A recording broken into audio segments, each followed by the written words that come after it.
गर्मी के दिनों में बेंगलोर जा रहे थे गोमटेश्वर बाहुबली भगवान के दर्शन करने। ट्रेन में बैठे कटनी स्टेशन से और वहाँ से करीब 26 घंटे की यात्रा करने के बाद 2000 किलोमीटर दूर बेंगलोर आना था। चलते रहे। थोड़ी देर बाद 6-8 घंटे बाद एक सुराही भर के ठंडा पानी घर से लेके चले थे। वो रास्ते में 2 घंटे बाद ही खत्म हो गया। साथ में 7-8 लोग और बैठे थे। रास्ते में विजयवाड़ा स्टेशन पड़ा जब, तो वहाँ पर एक बालक एक केन में बिल्कुल फ्रिज का ठंडा पानी गिलास में बेच रहा था। अब जैसे ही पानी दिखा तो पानी पीने वालों ने तो बिना पूछे पानी पी लिया, लेकिन साथ में रहने वाला एक व्यक्ति पूछता है बच्चे से, पानी कितने रुपए गिलास है? बच्चा ने सामने वाले व्यक्ति को देख करके मुस्कुराया और मुस्कुरा करके कहता है 1 रुपए गिलास। सामने वाला ट्रेन में बैठा हुआ मुसाफिर कहता है, इतना महंगा पानी देते हो, 1 रुपए गिलास? बच्चा मुस्कुरा दिया। मुस्कुरा करके उसको देख करके उसकी इंसल्ट करके आगे बढ़ गया। ये बात सामने वाले को सहन नहीं हुई।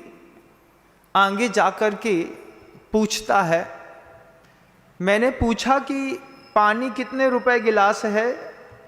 तुमने कहा 1 रुपए। हमने कहा कितना महंगा है? इस पर तुम मुस्कुराए और मुस्कुरा के चलते बने। तुम मुस्कुराए क्यों? तो वो बालक कहता है, साहब, पानी की कीमत रुपए तय नहीं करता, प्यास तय करती है। अगर आपको प्यास है फिर आप पानी की कीमत नहीं पूछते, आप सिर्फ पीते चले जाते हैं। सम्मेद शिखर जी चढ़ते हैं पहली बार, और जब ऊपर एकदम से कंठ सूख जाता है और वहाँ पर कुछ आदिवासी ग्रामीण बंधु जब नींबू पानी का गिलास बेचते हैं कांच के गिलास में, उनसे रेट पूछते हैं कि बैठ करके बोलते हैं जब तक हम तृप्त ना हो जाएं तब तक पिलाता रहे। अच्छी चौड़ी लंबी काया वाले जो होते हैं वे 5-6 गिलास पी लेते हैं। उसके बाद पूछते हैं, भाई पैसा कितना हुआ? भैया सेठ साहब 2 रुपए गिलास था, 6 गिलास का 12 रुपए। अरे बस ये पकड़ो। खुश हो जाता है। किसी भी क्षेत्र में राशियां वस्तु की कीमत तय नहीं करती, आपकी प्यास तय करती है कि आपको कितनी वेदना है उस चीज को लेकर के। और लेने वाला चुपचाप लेता चला जाता है। साथ में जितने लोग थे, मैं स्वयं गर्मी में बिल्कुल तप गया था। जैसे देखा कि बिल्कुल ठंडा पानी है, उसकी केन में बाहर पानी की बूंदें दिख रही थी, उससे ही अंदाजा लगा लिया था। हमने कहा पहले पानी पिलाओ, बस हो गया। न ब्रह्मचारी थे न कुछ और गृहस्थ थे। अब जितना खत्म हो गया माल, अब क्या करें? तो वहां से पानी पीता गया। जब 5-6 गिलास पी लिया, उसके बाद सबने पी लिया। 5-7-8 लोगों ने 20-25 रुपए का पानी पिया, फुर्सत हो गए।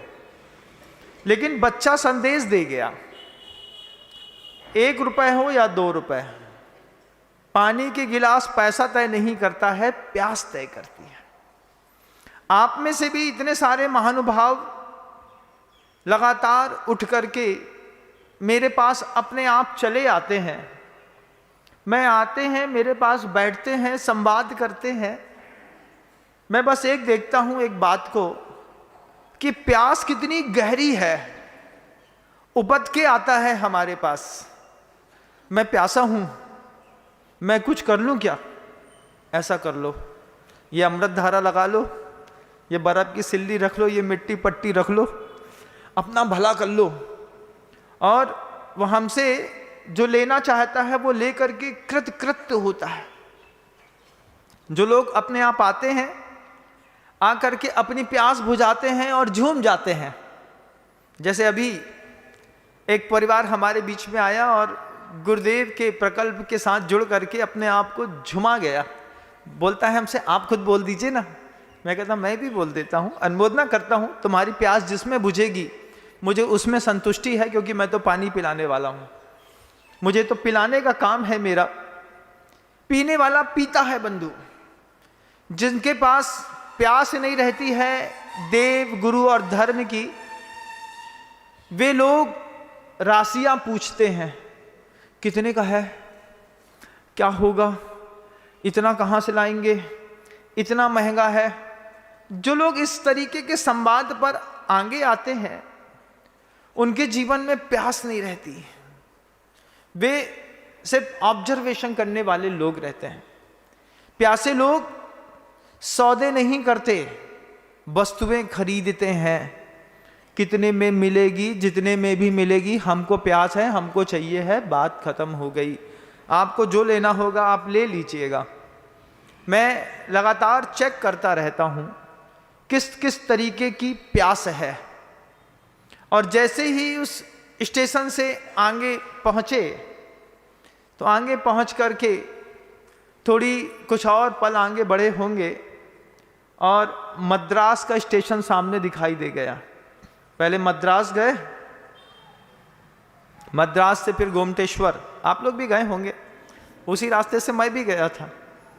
मद्रास में ट्रेन 8 घंटे लेट थी, तो 8 घंटे लेट होने पर हम लोग मार्केट घूमने के लिए निकले।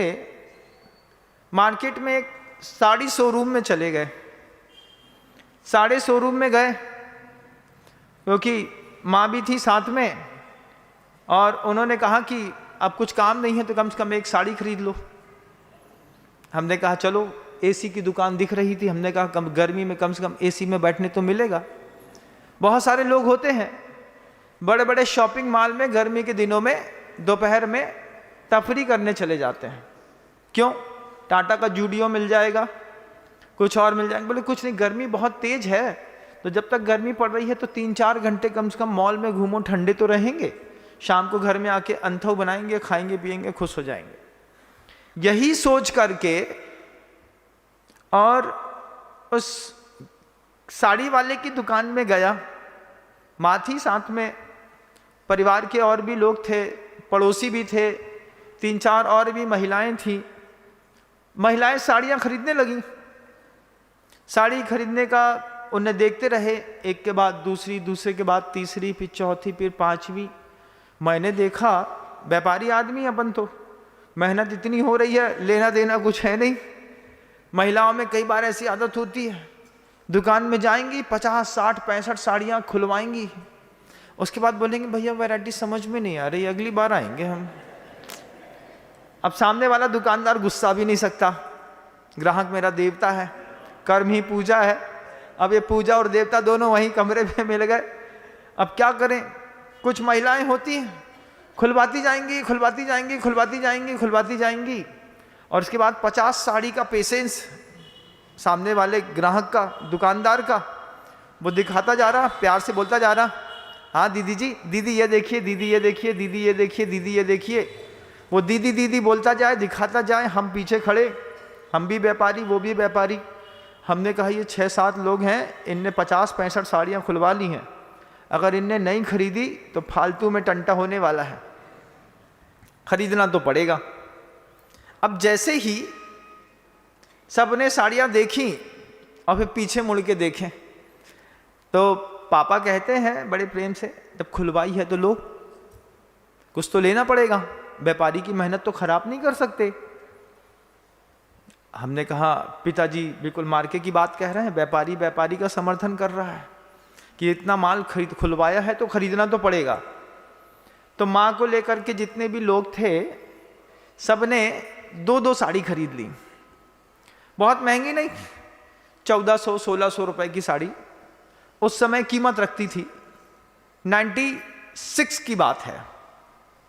1400 रुपए की साड़ियां, 2-2 साड़ियां सबने खरीद ली। अब उस शोकेस में कुछ साड़ियां और रखी थी। अब वो जो साड़ी रखी थी, उस साड़ी में 14,990 रुपए का टैग लगा था। हमने माँ से पूछा, वो साड़ी देखो कितनी सुंदर दिख रही है। तो बोले दिख तो रही है, लेकिन तुम्हारे पापा डांट हैं। हमने कही बात करो सेठ से, हो सकता है पैसा रखे हो तो एक साड़ी वो भी ले लो। छोटा था, 18 साल की तो उम्र ही थी मेरी उस समय।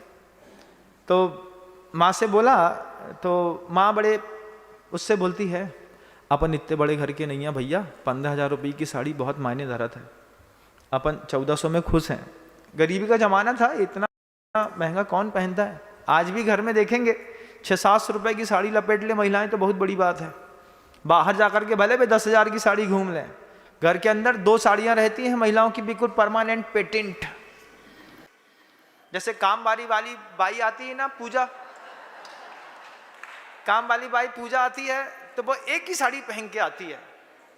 ऐसे दुनिया में कितनी भी अच्छी बड़े घर की महिला क्यों ना हो, घर के अंदर घुसेगी तो उसकी 2 साड़ी पेटेंट है, एक दिन नीली एक दिन काली, एक दिन नीली एक दिन काली, एक दिन नीली एक दिन काली। परिवार वाले देख देख के परेशान हो जाते हैं।